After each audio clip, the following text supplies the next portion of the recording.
ಒಂದು ಮೂಗ್ಬೆಟ್ನ ಯಾವ ರೀತಿ ವೇರ್ ಮಾಡೋದು, ಕೆಲವ್ರಿಗೆ ಫಸ್ಟ್ ಟೈಮ್ ಮೂಗ್ ಚುಚ್ಚಿಸ್ಕೊಂಡಾಗ ತುಂಬಾನೇ ಪೇನ್ ಆಗ್ತಾ ಇರುತ್ತೆ.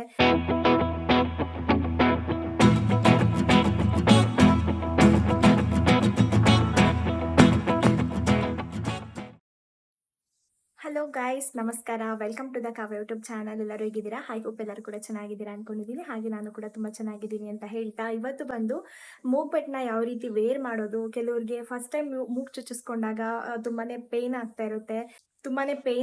ಅದನ್ನ ಯಾವ ರೀತಿ ನಾವು ಸೊಲ್ಯೂಷನ್ ಕೊಡೋದು, ಹಾಗೆ ಯಾವ ರೀತಿ ಈಸಿಯಾಗಿ ನಾವು ಮೂಗ್ಬೆಟ್ನ ವೇರ್ ಮಾಡೋದ್ರ ಅನ್ನೋದ್ರ ಬಗ್ಗೆ. ಇದು ಆಕ್ಚುಲಿ ಒಂದು ರಿಕ್ವೆಸ್ಟೆಡ್ ವಿಡಿಯೋ ಅಂತಾನೆ ಹೇಳ್ಬೋದು. ಇದು ನನ್ನ ವ್ಯೂವರ್ಸ್ ಕೇಳಿದ್ರು, ಸೊ ದಟ್ ಅದಕ್ಕೋಸ್ಕರ ಅವ್ರ ಸಿಸ್ಟರ್ಗೋಸ್ಕರ ಅಂತ ಹೇಳಿ ನಾನು ಈ ವಿಡಿಯೋ ಮಾಡ್ತಾ ಇದ್ದೀನಿ.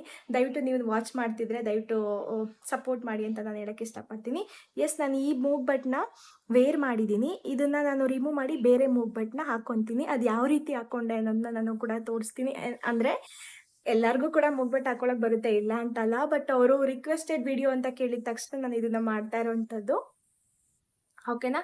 ದಯವಿಟ್ಟು ವಾಚ್ ಮಾಡಿ ಅಂತ ಹೇಳ್ತಾ,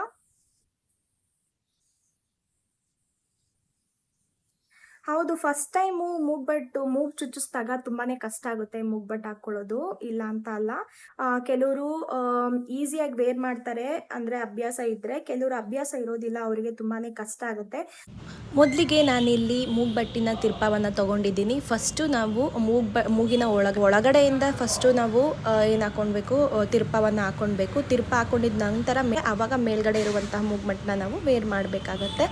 ಎಸ್ ಗೈಸ್, ನಾವು ಯಾವುದೇ ಒಂದು ಮೂಗ್ಬಟ್ಟನ್ನ ವೇರ್ ಮಾಡೋಕ್ಕಿಂತ ಮುಂಚೆ ಕೈಗಳನ್ನು ಸ್ವಚ್ಛಗೊಳಿಸಿ, ಆನಂತರ ಎಕ್ಸ್ಪೆಷಲಿ ನೈಲ್ಸ್ ಕಟ್ ಮಾಡೋದ್ರಿಂದ ತುಂಬ ಒಳ್ಳೆಯದು. ಹಾಗೆ ಮತ್ತು ನಿಮಗೆ ಹೊಸ್ದಾಗಿ ಮೂಗ್ಬಟ್ಟು ಚುಚ್ಚಿಸ್ಕೊಂಡಿದ್ದೀರಾ ಅಂತ ಅಂದರೆ ಯಾವಾಗಲೂ ಕೂಡ ಪದೇ ಪದೇ ಅದನ್ನು ಮುಟ್ಟಕ್ಕೆ ಹೋಗಬೇಡಿ. ಏನಕ್ಕೆ ಅಂದರೆ ಜಾಸ್ತಿ ನಾವು ಅದನ್ನು ನೋಡ್ಕೊಳ್ಳೋದಾಗಿರ್ಬೋದು, ಮುಟ್ಟೋದಾಗಿರ್ಬೋದು, ನೋಡ್ಕೋಬೋದು. ಬಟ್ ಯಾವಾಗಲೂ ಕೂಡ ಮುಟ್ತಾ ಇದ್ದರೆ ಮೂಗನ್ನು ಸ್ವಲ್ಪ ಇನ್ಫೆಕ್ಷನ್ ಆಗೋ ಚಾನ್ಸಸ್ ಜಾಸ್ತಿ ಇರುತ್ತೆ. ಸೊ ದಟ್ ಅದಕ್ಕೋಸ್ಕರ ನೀವು ಹಾಕಿದ ಮೇಲೆ ಒಂದು 2-3 ಡೇಸು ಸ್ವಲ್ಪ ಕೊಬ್ಬರಿ ಎಣ್ಣೆನ ಅವಾಗ ಹಾಕ್ತಾಯಿದ್ರೆ ತುಂಬಾ ಒಳ್ಳೆಯದು. ಹಾಗೆ ನೀವು ತೆಗಿಬೇಕಾದ್ರೂ ಕೂಡ ಸ್ವಲ್ಪ ನೀವೇನಾದರೂ ಚೇಂಜ್ ಮಾಡ್ತೀರಾ ಅನ್ನೋದಾದರೆ ಸ್ವಲ್ಪ ಕೊಬ್ಬರಿ ಎಣ್ಣೆನ ಆ್ಯಡ್ ಮಾಡಿ ಆನಂತರ 1-2 ಮಿನಿಟ್ಸ್ ಆದಮೇಲೆ ಮೂಗ್ಬಟ್ಟನ್ನ ರಿಮೂವ್ ಮಾಡಿಕೊಂಡ್ರೆ ತುಂಬ ಒಳ್ಳೆಯದು. ಗಾಯ ಆಗೋದಾಗಿರ್ಬೋದು, ಆನಂತರ ಕೆಲವೊಂದು ಟೈಮು ಗುಳ್ಳೆ ಆಗಿರ್ಬೋದು, ಅದರೆಲ್ಲ ಆಗ್ತಾ ಇರುತ್ತೆ. ಬಟ್ ನೈಲ್ಸ್ನ ನಾವು ಕಟ್ ಮಾಡೋದು ತುಂಬ ಒಳ್ಳೆಯದು. ಯಾವಾಗಲೂ ಕೂಡ ಉಗುರೂ ಕೂಡ ಆಡಿಸ್ಬಾರ್ದು.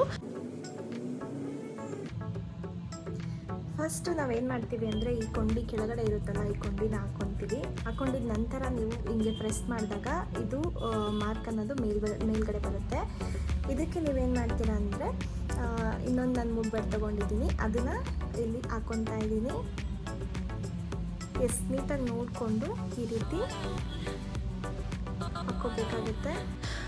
ಹಾಗೆ ಮೂಗ್ಬಟ್ಟು ಹಾಕ್ಕೊಳ್ಬೇಕಾದ್ರೆ ತುಂಬ ಈಸಿ ಅಂತ ಹೇಳ್ತೀವಿ, ಬಟ್ ಅಭ್ಯಾಸ ಇರೋರಿಗಾದರೆ ತುಂಬ ಈಸಿಯಾಗಿ ಹಾಕೋಬೋದು. ಬಟ್ ಫಸ್ಟ್ ಟೈಮ್ ನೀವು ಮೂಗ್ಬಟ್ಟನ್ನ ವೇರ್ ಮಾಡ್ತಿದ್ದೀರಾ ಅಂದರೆ ಸ್ವಲ್ಪ ಕಷ್ಟ ಆಗೋದು ಸಹಜ. ಸೊ ದಟ್ ಮೂಗ್ಬಟ್ಟು ಹಾಕ್ಕೊಂಡ್ರೇ ಹೆಣ್ಮಕ್ಳಿಗೆ ಲಕ್ಷಣ ಅಂತ ಹೇಳ್ತಾರೆ. ಹೌದು, ಅದು ಖಂಡಿತವಾಗ್ಲೂ ನಿಜ. ಹೆಣ್ಮಕ್ಳಿಗೆ ಮೂಗ್ಬಟ್ಟು ತುಂಬಾ ಚೆನ್ನಾಗಿ ಕಾಣುತ್ತೆ, ಅದರಿಂದ ಮುಖದ ಸೌಂದರ್ಯ ಕೂಡ ಹೆಚ್ಚಾಗುತ್ತೆ ಅಂತಲೇ ಹೇಳ್ಬೋದು. ಹೌದಲ್ವಾ? ಪ್ರೆಸ್ ಮಾಡಿದ ನಂತರ ಇದನ್ನು ನಾವು ಹಾಕ್ಕೊಳ್ಬೇಕಾಗತ್ತೆ. ಇಲ್ಲಾಂದರೆ ಫಸ್ಟೇ ನೀವು ಈ ಕೊಂಡಿನ ಹಾಕ್ಕೊಂಡು ಆನಂತರ ಇದನ್ನು ಕೂಡ ನೀವು ಹಾಕ್ಕೊಳ್ಬೋದು. ನೋಡಿದ್ರಲ್ಲ ಗೈಸ್, ಯಾವ ರೀತಿ ನಾನು ಮೂಗ್ಬಟ್ಟನ್ನ ವೇರ್ ಮಾಡಿದೆ ಅಂತೇಳಿ. ಇದು ಆ್ಯಕ್ಚುಲಿ ಏನಂತ ಅಂದರೆ, ಇದು ನಾನು ಒಬ್ಬರು ನನ್ನ ವೀವರ್ಸ್ ಕೇಳಿದರು, ನಮ್ಮ ಅಕ್ಕಗೆ ಮೂಗ್ಬಟ್ಟು ಹಾಕ್ಕೊಳ್ಳೋದು ತುಂಬಾ ಕಷ್ಟ ಆಗ್ತಿದೆ, ದಯವಿಟ್ಟು ಒಂದು ವಿಡಿಯೋ ಮಾಡಿ ಅಂತ ಹೇಳಿ. ಸೊ ರಿಕ್ವೆಸ್ಟೆಡ್ ವಿಡಿಯೋ ಆಗಿರೋದ್ರಿಂದ ಸೊ ದಟ್ ನಾನು ಮಾಡಿದ್ದೀನಿ ಅಷ್ಟೇ. ಬಟ್ ಇದು ನನ್ನ ಕ್ಯಾಟಗರಿಗೆ ಸೇರಿಲ್ಲ ಅಂದರೂ ಪರವಾಗಿಲ್ಲ, ಬಟ್ ಅವ್ರು ಕೇಳಿದ್ರಲ್ಲ ಅಂತ ಹೇಳಿ ನಾನು ಅವ್ರಿಗೋಸ್ಕರ ಒಂದು ವಿಡಿಯೋ ಮಾಡಿರೋವಂಥದ್ದು. ಎಸ್, ಅವ್ರ ಸಿಸ್ಟರ್ಗೆ ಯೂಸ್ ಆಗುತ್ತೆ ಅಂದ್ಕೊಂಡಿದ್ದೀನಿ ಈ ವಿಡಿಯೋ. Thank you so much.